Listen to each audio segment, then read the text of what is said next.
Mwiriwe neza nanone abanywanyi b'ibiganiro byacu twongeye kubahereza ikaze kuba twumviriza kuri uno wa Mungu kwigenekerezo rya 16 Roma 2025 ndabaye ikaze kuri mwebwe mwese mubandanya mwumviriza makuru n'ibiganiro byacu ngakuri nomanisha kure yacu aina yanyu ya Burundi News TV. Kaze kuri mwebwe mwese tugaruke kubiriko biravugwa nido ry'amakuru aremere cyane ariko aravugwa.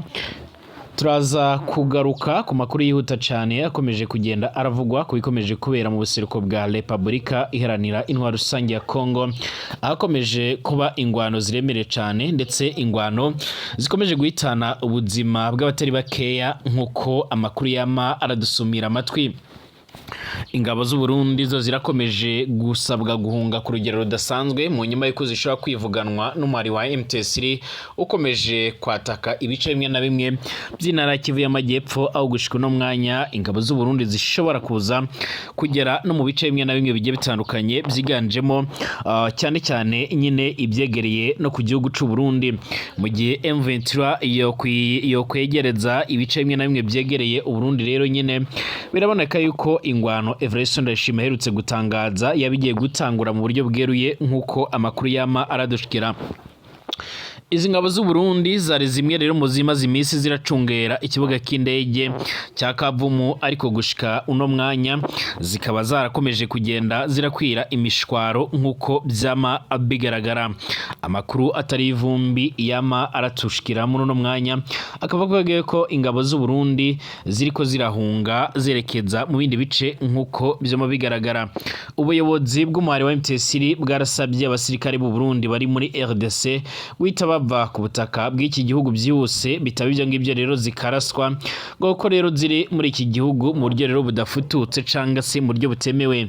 Birakubiye mu butumwa rero umuvugizi wa M23 ku rwego rwa politike bwana Lawrence Kanyuka yaranyujije n'ubundi ku rukuta rwe rwa X nkuko byoma bigaragara, akaba ari ubutumwa yatambukije ku munsi w'ejo. Iri tangazo y'umuhari wararisohoye rero mu nyuma yaho ufashe ibice bigiye bitandukanye byo muri Kivu y'Amajyepfo birimo n'umujyi wa Bukavu ufatwa mu murwa mukuru w'intara ya Kivu y'Amajyepfo nkuko amakuru yamaradushikira. Umukuru w'igihugu cy'u Burundi Evariste Ndayishimiye aragaragaza neza yuko ibitero biremere cyane bishobora kuzoturuka mu gihugu cy'ubanyi cy'u Rwanda byaba byegereje kwegera kino gihugu cy'u Burundi. Yongeye gusaba abanyagihugu biwe nyine kuba maso ndetse no kwitegura ku buryo buremere cyane, ahavuga yuko intambara ishobora kuza gufata indi ntera, ndetse akavuga yuko ibyo amaze imisi ariko aravuga cyangwa se arimo araca amarenga byaba bigiye gutangura nga muri kino gihugu cacu c'u Burundi.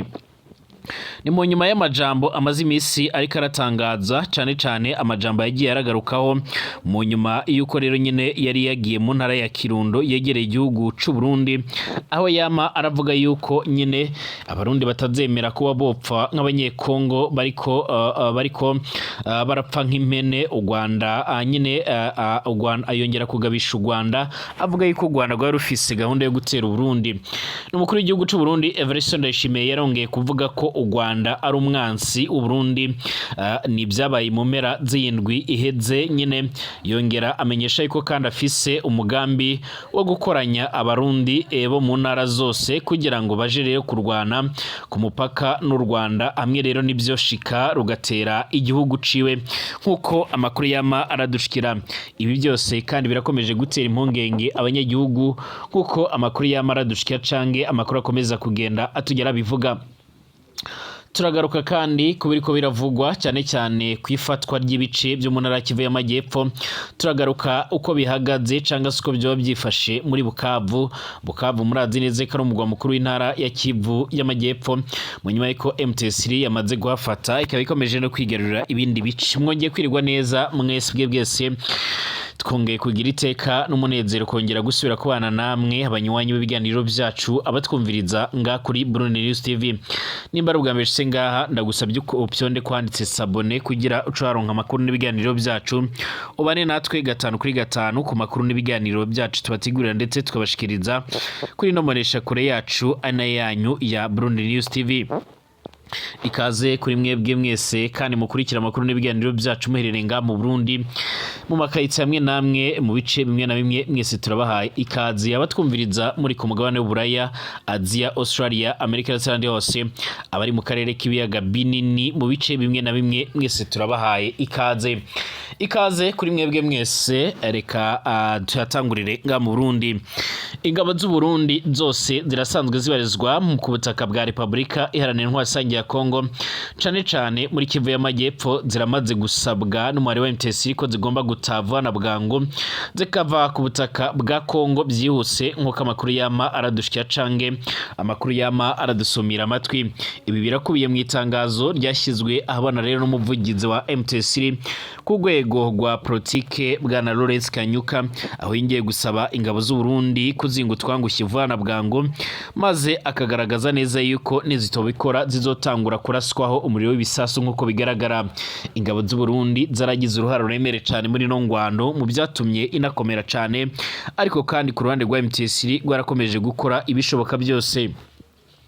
Ubu buyobozi bw'umare wa MTC bwasabye abasirikare b'u Burundi bari muri Kongo bose guhita barava ku butaka bw'icyo gihugu byose, bitaba ibyo ngibyo rero bagatangira kuraswaho, kuko rero bari muri icyo gihugu mu buryo rero budafututse canke mu buryo butemewe.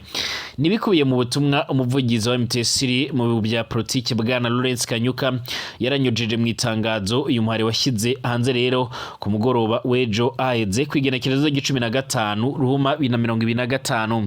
Iri tangazo uyu muhari wararisohoye mu nyuma yo rifashe ibice bitandukanye byo muri Kivu y'Amajyepfo birimo n'umujyi wa Bukavu ufatwa nk'umurwa mukuru w'intara ya Kivu y'Amajyepfo. Nyuma y'ifatwa ry'umujyi wa Bukavu nyine n'ikibuga cy'indege cya Kavumu, ihuriro ry'ingabo zirwana ku ruhande rwa leta ririmo rero n'ingabo z'u Burundi ryarahungiye ibuvira ndetse no mu bindi bice bimwe na bimwe bitandukanye byo muri teritwari ya Warungu muri iyi ntara. Ahangaha kandi muri Warungu harasanzwe harimo ibirindiro byinshi bigiye bitandukanye bya Red Tabara irasanzwe irwanya Burundi. Kuba rero Burundi bukomeje kugenda burahunga kuri kano kageni nyine cange kuri runo rugero, biraza guhereza akaryo keza Red Tabara isanzwe iragwanya ubutegetsi bwa Gitega ku buryo Evariste Ndayishimiye ashobora kuzohura n'akazi karemereye cyane. Iri tangazo rya MTC rirateweho umukono n'umuvugizi wayo riragira riti MTC irasaba ingabo z'u Burundi nta yandi mananiza rero guhita ziva ku butaka bwa RDC by'umwihariko mu duce twa Nkomo, Nyangezi, ikibaya cya Rusizi ndetse no mu nkengero zaho. Kuba rero ziburiho rero ntibikwiriye bityo cyangwa se ntibyakabaye bityo, zirakwiye gusubira iwabo mu gihugu cy'u Burundi. Iryo tangazo kandi riravuga ko ingabo z'u Burundi n'ubundi zimaze iminsi rero zirakorera muri iki gihugu cya Republika Iharanira ya Kongo iminsi ihagije, kuko rero n'ubundi zayikozemo ibikorwa byo kwica, gusahura iby'abanyagihugu ndetse kandi zigenda ziteza abanyagihugu b'iki gihugu akaga karemereye cyane. MTC kandi muri iryo tangazo iravuga ko ari tegeko ko ingabo z'u Burundi zigomba kuva muri Kongo byanze bikunze. Umuvugizi wa MTC mu bya gisirikare Lieutenant Colonel Wiringoma mu butumwa yaranyujije kuri X yewe mu gatondo ko kuri uyu wa gatandatu uheze yarashinjije izi ngabo z'u Burundi n'iza RDC gukora ibikorwa byo gusahura umujyi wa Bukavu ndetse no gusenya amazu y'abanyagihugu ndetse no kwangiza ibindi bikorwa bigiye bitandukanye muri uyu mujyi. Ingabo z'u Burundi zirakomeje gusabwa kuva muri ibi bice mu gihe nyamara Evariste Ndayishimiye yaraherutse kuba iyo kongereza izindi ngabo nyine muri ivyo bice nk'uko amakuru akomeza kugenda atugera bivuga. Evariste Ndayishimiye araherutse kongera nyine kurungika izindi ngabo nk'uko amakuru yamara dushikira zigira ibata ya 16 mu rwego rwo kugira ngo zogerere ingufu cange imbaraga izindi zari zisanzwe zirahakorera. Amakuru yama aradusumira amatwi aravuga yuko Evariste Ndayishimiye yarafise gahunda yuko rero nizuzova muri Somalia mu kwezi kwa gatatu zizotangura kurungikwa muri Kivu y'Amajyepfo mu rwego kugira ngo zitange umusada, ariko nawe aronke ku mahera menshi nkuko byoma bigaragara. Evariste Ndayishimiye ndetse n'abarongozi b'igisirikare cy'u Burundi nka General Prime Niyongabo ntaco baratangaza kubigendanye n'ingwano canga se iyi ntambara ishobora kuza gushika ngaha mu Burundi nkuko amakuru yamara dushikira. Red Tabara nayo irashobora kuba iri iriko irategura ibitero bishasha ku gihugu c'u Burundi mu nyuma y'uko yari imaze imisi yarinumiye irahanganye n'ingabo zo mu mutwe wa Tafoke usanzwe nyene wararungitswe muri ivyo bice nyene mu rwego rwo kugira ngo babashe kuba bogwana canga se babashe kuba bo kwifatikanya nkuko amakuru yama aradusumira amatwi. Tugaruke ku majambo akomeje kugenda aravugwa. Umukuru w'igihugu c'u Burundi mu nyuma y'uko rero amaze imisi aravuga yuko Burundi bwo kwitegura intambara n'igihugu c'ubanyi c'u Rwanda, aho yavugaga yuko afise amakuru yizewe yuko rero Perezida Kagame ariko arategura kuba yozomutera ubwo yari yasuye intara ya Kirundo yegereye igihugu c'ubanyi c'u Rwanda. Yaravuze yuko bafise umumanyi mubi ndetse bakwiye kwitegura intambara. Yaravuze ko kandi azarungika abasoda benshi ku mipaka imwe n'imwe irahuza u Rwanda n'u Burundi kugira batanguze iyo ngwano. Umukuru w'igihugu c'u Burundi ibingibi kandi arabivuze mu nyuma y'amajambo erutse kuvuga nanone ubwo yakiraga bamwe mu madiplomate basanzwe baraserukira ibihugu byabo nga mu Burundi, arabifuriza kuzogira umwaka mushasha wa 2025 maze akavuga yuko u Burundi bwabutegerezwa kwinjira mu ntambara. Yaravuze ko iyi ngwano iriko irabera mu burasirazuba bwa RDC ishaka kuzashika nga mu Burundi, ariko aravuga yuko u Rwanda ari ruzoba ruyizanye. Umukuru w'igihugu c'u Burundi kandi yarirengagije ko ari umwe mu bagira uruhara ruremere cyane muri no ngwano, aho afisemo batonyisi zishika muri 16. Ni muri komine ya Bugabira, ni mu ntara ya Kirundo mu rubararuko bw'u Burundi irahana urubibi n'igihugu c'ubanyi c'u Rwanda. Ni umukuru w'igihugu c'u Burundi yarabivugiye, yari yaragiye nyene gufasha imiryango irenga ibihumbi 10 yahuye n'ingorane zifatiye kwihindagurika ry'ibihe canke y'ikirere. Ndabibabwiye ngaha rero ntimuryame umukondorazosi nyene buramatari wanyu yavuze umubanyi mubi arashaka kuduhungabanya, ariko naramaze kumugabisha awuzoduhungabanya natwe tuzomutera. Niko rero Everson Ndayishimiye yatangaje mu rurimi kavukire ikirundi ataho nyene ariko arabisoma. Yarabivuze nyene muri indwi duhejeje inyuma. Yarabandanyije kuri iryo jwi ngene anahema cane ati ndabasabye mwitegure ntimugire rero ubwoba, bajya turaziranye mbere ndi mu karere nyene ka Bugesera, murabizi abo banyarwanda ntibigeze baradutsinda kuva ku bakoroni, ubu nibwo bo bishobora. Muzobibutse aho izina Kirundo ryavuye. Kubw'ibivugwa rero izina ry'intara ya Kirundo yarahoze yitwa Muharuro, ryarafatiwe ku birundo nyene by'ibiziga by'abanyarwanda biciweho nyine mu ntambara yo mu mwaka w'1963. Umukuru w'igihugu Neva ategekanya nyine gukoranya abanyagihugu bose bagwane n'igihugu c'ubanyi c'u Rwanda. Mwijambo yarashikirije abantu ahanini n'abakeneye nyine n'abakene nyine batagira icyo bafungura. Umuryango umwe rero wose nyine waronkejwe ibiro 15 by'ibigori n'ibiro 5 by'umuceri nk'imfashanyo kuri uyu wa kabiri uheze w'indwi duhejeje. Everson Ndayishimiye yaramenyesheje ko ategekanya gukoranya abarundi bose kugira ngo rero bace baragwana n'igihugu c'ubanyi c'u Rwanda. Ntimuzoba muri mwenyene nyene twese mbere n'umunyagihugu wo muri komine Nyanza ku mupaka wa Kigoma mu buraruko bushira uburengero bwa Tanzania azoba ari ngaha nyine. Niko yavuze akomerwa nyine amashi n'abanyagihugu bamwe rero bashonje kandi kumbure batemera ibyo umukuru w'igihugu c'u Burundi ariko aravugwa. Yarasozereye n'amajambo akomeye cyane, twebwe rero abarundi ntituzokwemera gupfa rero nk'abanyekongo, oya ntituzokwemera gupfa nk'abanyekongo bakeregwa nk'imene, kandi hariho rero abantu bakomeye muri icyo gihugu nk'uko byama bigaragara. Kwigenekerezo rya 31 Nzeru guheze rero nyine umukuru w'igihugu c'u Burundi mu birori byo kwipfuriza umwaka abaserukira ibihugu byabo nga mu gisagara c'ubudandaji cya Bujumbura yaratangaje ko umukuru w'igihugu c'u Rwanda Paul Kagame ariko rero arahungabanya akarere. Everson Ndayishimiye yaravuze ati nimba rero u Rwanda ruzobandanya kwigarurira intara y'ikindi gihugu, ndazi ko mbere ruzoshika no mu Burundi kuko rero ruriko rurafasha ugwaruka rw'impunzi, ruraziha rero ibigwanisho, ubu ruriko rero rurabajana mu ntambara ya Kongo baragomba kuza nga mu Burundi ntituzokwemera intambara izoca nyine iba iyakarere niko yarashimangiye imisi ibiri imbere yaho rero umukuru w'igihugu c'u Rwanda Paul Kagame yari yaneguye Uburundi mu nama y'abakuru b'ibihugu nyine by'umuryango wa Afrika y'ubuseruko East African Community aho umukuru w'igihugu ca Congo nyine Felix Tshisekedi atararimwo ndetse na Neva yayibayemwo nyine bigoranye kubera ingorane za internet.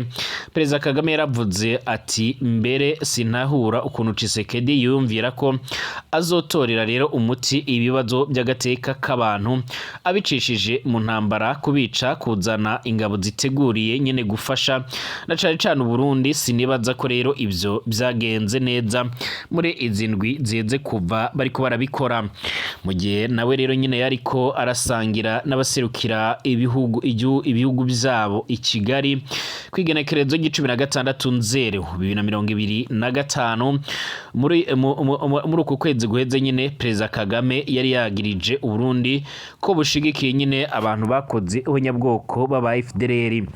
Mwoshobora kunsigurira impamvu aba FDLR bari muri Kongo kandi bariko barafashwa na leta ya Kongo yanajanye Uburundi muri iyo ntumbero nyine bwitwaje ko rero buriko buragwana na M23 y'abatutsi ifitanye ubucuti rero na Perezida Kagame. Abantu badafise rero uburenganzira bwo kubaho ni ukubikura ko nyine ibyo murabireka hanyuma nyine mukaza kwidoga ngo igisirikare cy'u Rwanda kiri muri Kongo. Mwiyumvira ko rero muba muriko muravuga iki? Niko Perezida Kagame yaravuze arabwira abaserukira ibihugu byabo. Ibyo bihugu bivukanye byo mu karere k'ibiyaga binini byo muri Afrika bikaba biri mu bigize rero umuryango w'ubutunzi wo muri Afrika y'ubuseruko birarongowe n'abahoze ari abaroberi barabana ahingwe. U Rwanda rurongowe n'abahoze ari abagwanyi b'abatutsi bo muri FPR bahagaritse ihonyabwoko ryarakorewe abatutsi mu mwaka w'1994 mu gihe umugambwe uri ku butegetsi nga mu Burundi CNDD-FDD ari wahoze ari umuhari nyine w'abagwanyi b'abahutu waragiye ku butegetsi muri 2005 bivuye ku masezerano y'amahoro ya Arusha muri Tanzania mu mwaka w'2000. Mu mwaka w'2024 abategetsi b'u Rwanda abategetsi b'u Burundi barugaye imbibi n'u Rwanda bagwagiriza ko arigo rero ruha indara abagwanyi bagomba rero guhungabanya ubutaka bw'u Burundi. U Rwanda ntiruhengeshanya kwagiriza Burundi ko rero bukorana n'aba FDLR kubaha indaro ndetse no kubabungabunga ubuheruka indongozi z'u Rwanda zarashitse kure nyine zinemeza ko rero zifise urutonde rurerure rw'intwazangabo z'u Burundi zagize uruhara mu ihonyabwoko ry'abatutsi nga mu gihugu cibanyi c'u Rwanda. Uburundi bwararungitse kandi ingabo gufasha FARDC igisirikare ca Republika Iharanira Intwaro ya Kongo n'abafasha bazo nyine mu ntambara yo kugwanya umuhari wa M23 umuhari witwaje ibigwanisho wikekwa ko rero ufashwa n'u Rwanda.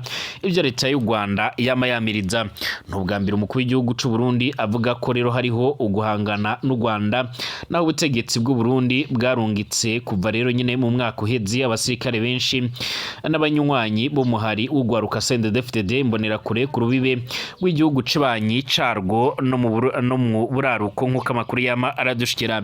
Ibi byose biragaragaza neza ko ibihugu byombi byaba bitabanye neza ndetse gushika no mwanya birashobora gukomeza kurebana y'ingwe ndetse bikaba bishobora kuzotera iyo bidasanzwe nk'uko amakuru yama aradushikira. Tugaruke mu kanya turaberamye ibindi biriko biravugwa.